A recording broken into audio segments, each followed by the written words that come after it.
Welcome to another episode of The Brand Called You, a podcast and podcast show that brings you leadership lessons, knowledge, experience, and wisdom from thousands of successful individuals from around the world. I'm your host, Ashutosh Garg, and today I'm privileged to welcome a very accomplished professional from New Delhi, India, Mr. Rahul Ahluwalia. Rahul, welcome to the show. Thank you, Ashutosh. Pleased to be here. Thank you. Rahul is the director of the Foundation for Economic Development. He was earlier officer on special duty to the vice chairman of Niti Aayog, and he's an author. And all of you know I'm very partial to authors. He's an author of a book titled Makings of Miracles in Indian States. So, Rahul, before we talk of the foundation, briefly tell me about your own journey into the field of economic policy analysis and research. Sure, Ashutosh. Also, one minor correction. I'm a co-author of that book. Okay. There were several other folks involved in that book. But so I started off my journey, Ashutosh, as the typical Indian male, but these days also females do. Is like I did my engineering. I got myself an MBA. And that was very much on autopilot. You grew up in India, especially at the time when I grew up in the 90s. That was just a done thing. You have a professional career set out for you. I was fortunate enough to get into IIM Calcutta for my MBA program, and once you get into IIM Calcutta, you don't say no to that, right? So I never really bothered to stop and think about what is it that I want to do or should be doing. But growing up, I'd felt the power and impact of the 1991 reforms. I saw both sides of it. I was very young, but I still remember what the days were like before 1991. You yourself, of course, must be remembering it very clearly. But many of your listeners, you said that your listeners are young typically. They were all born after 1991, right? We have very little sense of what this country was like before that. But I don't know, lucky or unlucky enough to remember, what it was like before and what it became after. And that massive change, that it left a very visceral impact on me. And there were authors like Gurcharan Das, Swaminathan Iyer, who were writing at that time and really pointing out what is it that's made this change, what these reforms that have just changed the face of the country. So I was always very interested in that. And luckily for me at IIM Calcutta, we had a fantastic economics department.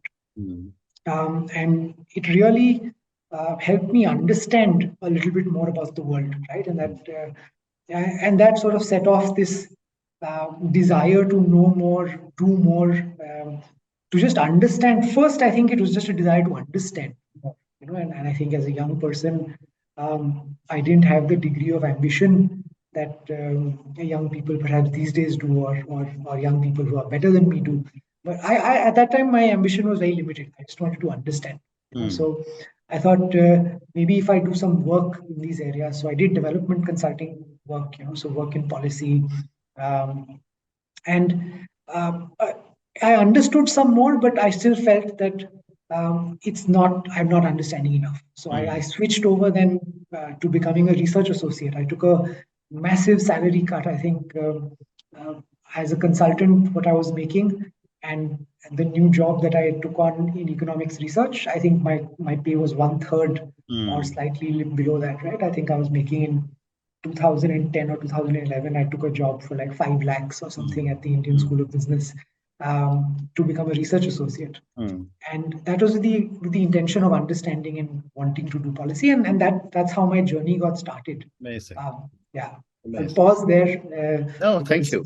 But, since you mentioned 1991, I thought I must mention that I was part of Prime Minister Narasimha Rao's delegation in 1991. I was 35, that went to Singapore. With Manmohan Singh and Chidambaram. And I remember making presentations to the Singapore government. So you're absolutely right. 1991 was the game changer for India. Soon after, India mortgaged the gold. Yeah. Today, we're going to talk about you.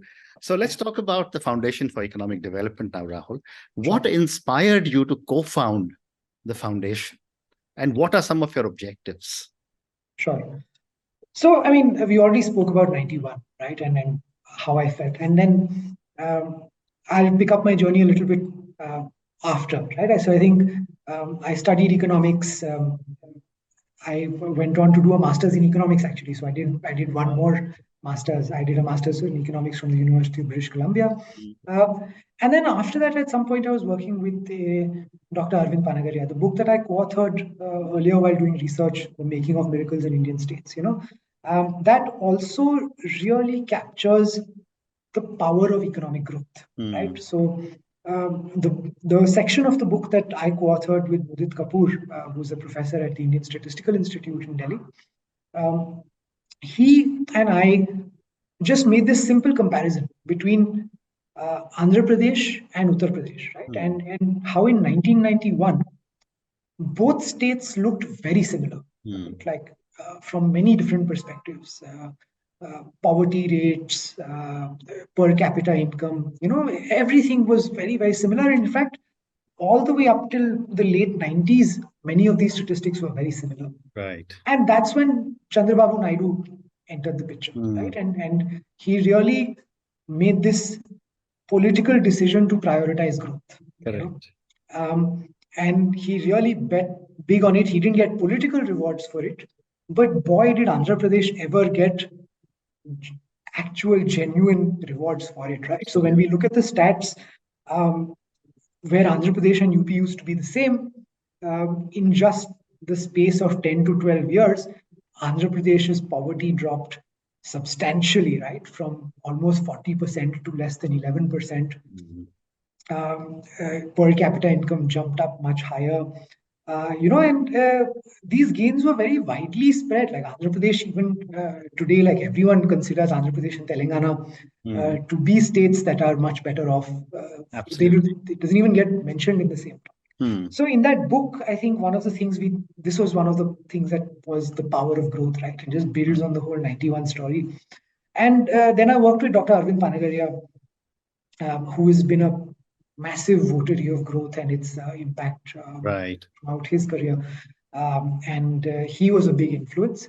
And when I stepped into the philanthropic sector after working with him, I always had it in the back of my mind, that, I mean, philanthropy and charity is one thing, but if you really want to help people, you have to accelerate growth, because nothing touches the lives of so many people and improves them like economic growth does, right? And I think that was the basic founding criterion for pushing us into doing this work at Foundation for Economic Development. And I mean, while I've been one of the co-founders, there are so many people who are so influential in this journey. Ashish Dhawan, who funds us, understands this point. He's a fantastic champion of growth. Dr. Panagaria, who's on our advisory board, again, I think fantastic champion. So, like everyone else, I stand on the shoulders of giants, right? Yeah. Well said. And Rahul, you advocate for a 10% growth for India. Yeah. What, in your view, are some of the key sectors you believe will contribute to this growth? Because we're currently, between 6.5, 7. Yes. So, Ashutosh, I think one of the key insights of people who study economic growth is that for a country with a low per capita income like India, right, growth has to come from exports. Correct. Right. So this is something that we often ignore in India, right? Like we somehow have this sense that we are a very big market.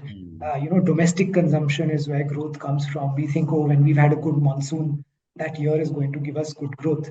But I think it's just simple mathematics, right? We have a big market because we have 1 billion people, right? Correct. So, but what we have to remember is that all of these 1 billion people produce some service, some goods that needs a market, right? So these 1 billion people are both numerator and denominator, right? They consume, but they also produce. So we have to look at our market size per capita. Yeah. And per capita, our market size is tiny, right? We are I think 150 something ranked out of 190 something countries, right? On per capita market size. So we really have to look for exports. So that's the founding insight. And if you look at history, every single country, including large countries like China that have grown fast, they've done it by exporting, right? When China was as big an economy as ours, $3 billion, their exports strategy was the main driver of their growth, right? And so that's what led them to grow at 8.5-10%. So, I mean, sectors are important, but I just want to say, first of all, exports. Right. Second, then we come to sectors. There are a few that are actually very, very important right now. I think consumer electronics, when it comes to exports, is massively important, right? Like I think smartphones, mobile phones, right? It's a hugely important sector. And just one quick stat to give you the sense for why, right? Like I think we are exporting today something around the order of 20 to 30 billion dollars of consumer electronics. China is exporting almost close to $950 billion, right? But people are wanting to move out of China. Right? And if we roll out the red carpet, there is no reason why we can't get the people who want to move out of China to come here. And a small country like Vietnam, right, 10, 12 years ago, they had no electronics exports to speak of. Right? Today, they're exporting $130 billion of electronics. Yeah? And India has actually started on this path. We just have to really focus and make sure that we get to massive scale. And there are so many jobs in there, mobile phone assembly is a very labor intensive thing. India has a comparative advantage in labor because we have such a large labor force. So it's a match made in heaven, almost, as they say. But we have then, to. Rahul, what are the challenges or what stops us from doing these? So I think like one is our legacy, right? Like we have a legacy of being extremely mistrustful of industry, right? So all of our laws, all of our ecosystem is built in a way to put hurdles in the way of industry, right? Like we have a deep mistrust of profit-making activity. We have a deep mistrust of trade, right? And I think so. Many of these things are what the government has now taken to calling disabilities, right? So we have disabilities on logistics, we have disabilities on labor flexibility, we have disabilities on tariffs, right? And that's why the PLI was introduced, to explicitly take away these disabilities. And while the PLI is a great sort of way to get us kick-started, I think the thing that we have to do is remove these disabilities, right? Like, why should industry in India face disabilities relative to the rest of the world? When we have to compete with the rest of the world, we have to be as good as them, if not better. And I think our industry is completely capable of it. I think we as society, as government, have to come together behind our entrepreneurs, behind our industry, and help them just win big in the world markets. And it's really possible in this moment in time. But the other thing that, and to go back to our legacy, what has always been there is that if there is rapid economic growth, the inequality will widen. Right. Because a few will take away the benefits of all the growth. How do you think we should be tackling this kind of a dissonance in our system? Yeah. So, Ashutosh, I think, again, I think these are perspectives, right? My own perspective is that it's actually the other way around. If you remember 1991, right, and before 1991, I think inequality in that society was much higher, right? Like I think if you wanted anything done, you needed pahunch. Correct. If you don't know the top guys, you can't get anything done. You can't do a business, you can't get a job, nothing is possible for you. And rapid economic growth, on some measures, economic inequality has widened, but there are so many other measures by which economic opportunity and just general standard of living for everybody, including those at the absolute bottom of the pyramid, has just massively, massively improved, right? Like if you look at the poverty numbers, whether the previous governments or this governments or even international surveys, right? All poverty numbers have improved drastically, right? Because of rapid growth. So I think given where India is, I think we should just stand up and say, what matters to us is how the lives of the worst off are improving, right? And the lives of the worst off improve with rapid growth to such a massive extent that I think we should just say, look, inequality is a problem for the West to care about. We should care about the lives of the worst off. Correct. Like China, like we have done. Actually, India has a massive success story of export-led growth and the impact that has on people. I mean, and statistics is one thing, right? But I just look at stories of people who work with me, right? My domestic help, right? Their lives have transformed in the last 20 years. Correct. The standard of living that they have is very close to the standard of living I had 20, 30 years ago. Like their kids are studying in English medium schools. They have all the consumer durables in their homes. It's a life that was unimaginable for someone Absolutely. doing that kind of work 20 years ago. So I think like inequality is a manufactured problem manufactured by the West, right? Very well said. And you're so right again. I remember 1991, and this number has always stuck in my mind. The total exports of India were $34 billion. Yeah. And it was 7% of our GDP. Correct. In 2014, which was the peak, it was 25.5%. India is a fantastic export-led economic growth story. Yeah. Very well said. So moving on, my next question is that when you look at the entire thing of the policy framework, and you're very close to what's happening in our country, are there any policies that you think have been particularly successful or not so successful in promoting economic growth in our country?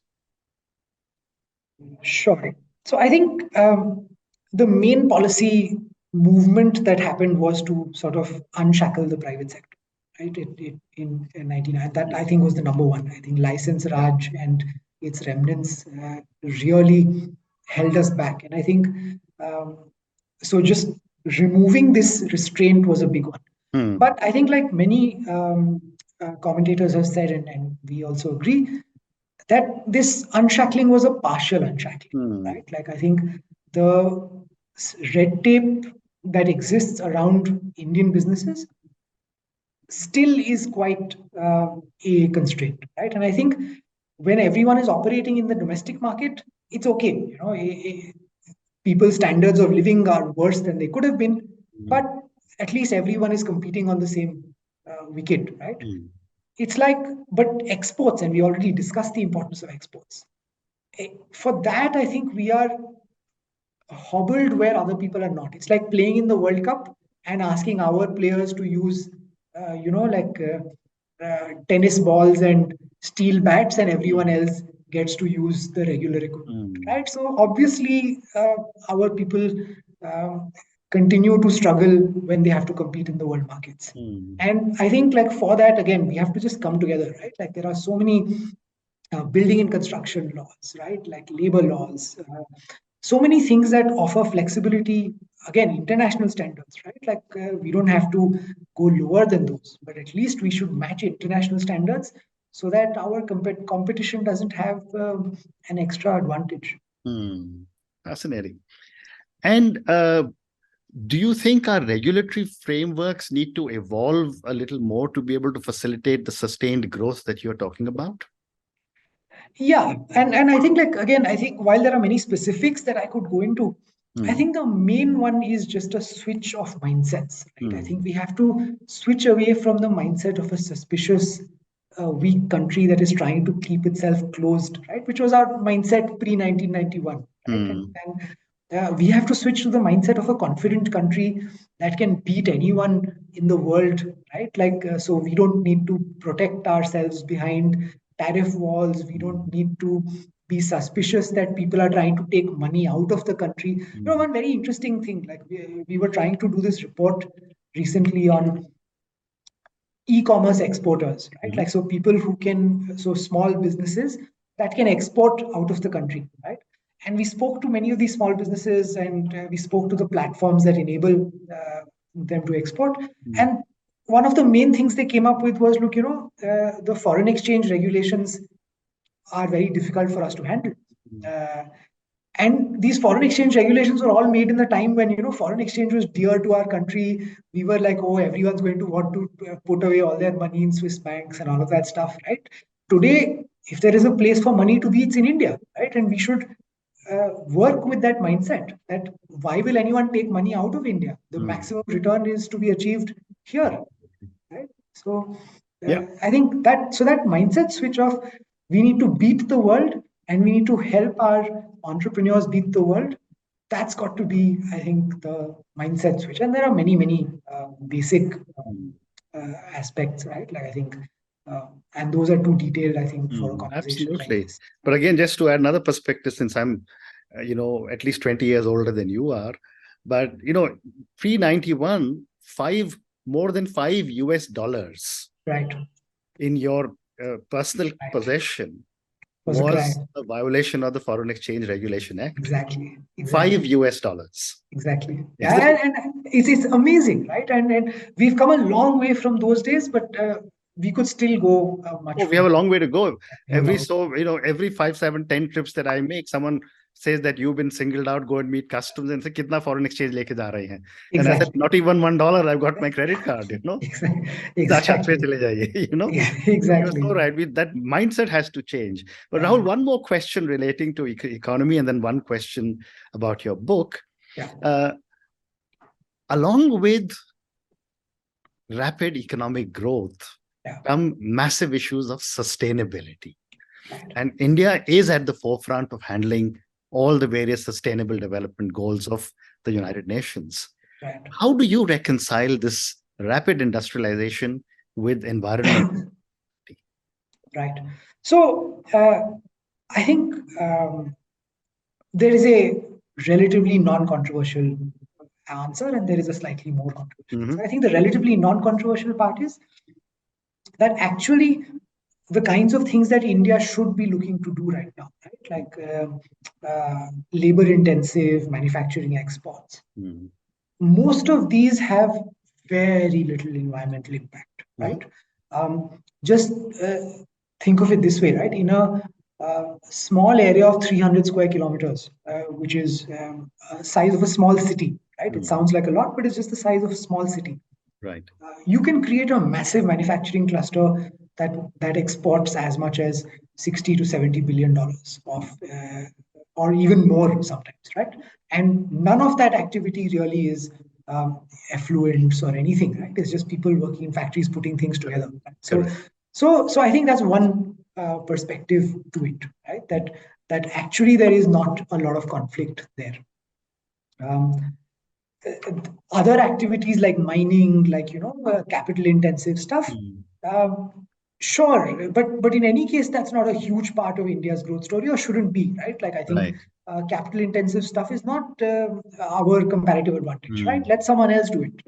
We should focus on assembling stuff, on making garments and selling them, making footwear and selling it, right? Like so, there's no real conflict. Now for the slightly more controversial answer, right? I think even though climate and sustainability is important, I think one of the things we've learned is that one of the best ways to mitigate its impact on human life is economic growth itself, right? So the IPCC, which does the climate projections and sustainability projections, predicts that in the median impact, right, in 2100, would be 5% of world's GDP, right, in economic terms. And as India, there's very little we can do to affect that, right? Like the global emissions are on a path that they are. Chinese emissions are on the path that they are. Even if we bring all of our emissions down to zero today, the world will basically not shift away from the trajectory that it's on.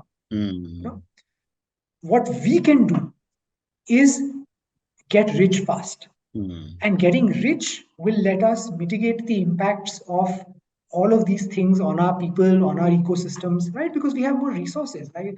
One example that somebody gives is that, one of the lowest lying countries in the world, which is already below sea level, is the Netherlands. Correct.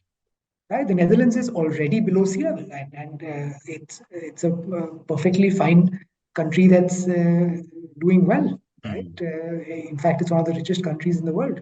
And they're able to do that because they have the resources, because they have the engineering know-how, because they have the ability to mitigate the impact of environment. Mm. Right, and and even this is, I don't think this ought to be controversial, but for whatever reason, this is an opinion that you don't hear often enough, although you are hearing it more now. Well said. And my last question to you, and I'd like to come to your book that you're a co-author of, Makings of Miracles in Indian States. Tell me a little bit about your book and what was your inspiration and some of your key findings. So we discussed this slightly before, and I'll try not to cover that part. So again, I think the book was really a brainchild of Dr. Arvind Panagaria and Mr. Govind Rao, Dr. Govind Rao, actually. Their insight, and I think it's a very, very important insight, and it's something that at Foundation for Economic Development we take forward, is that a lot of the action in India is at the state level, right?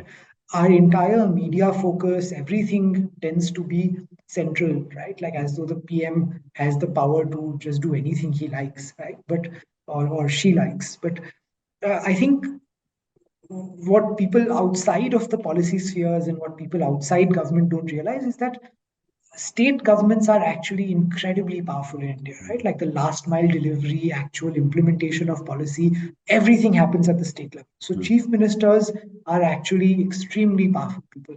And I think the inspiration behind the book was to make this a little bit more salient, right? That it's states that really have the capability and the power to do a lot.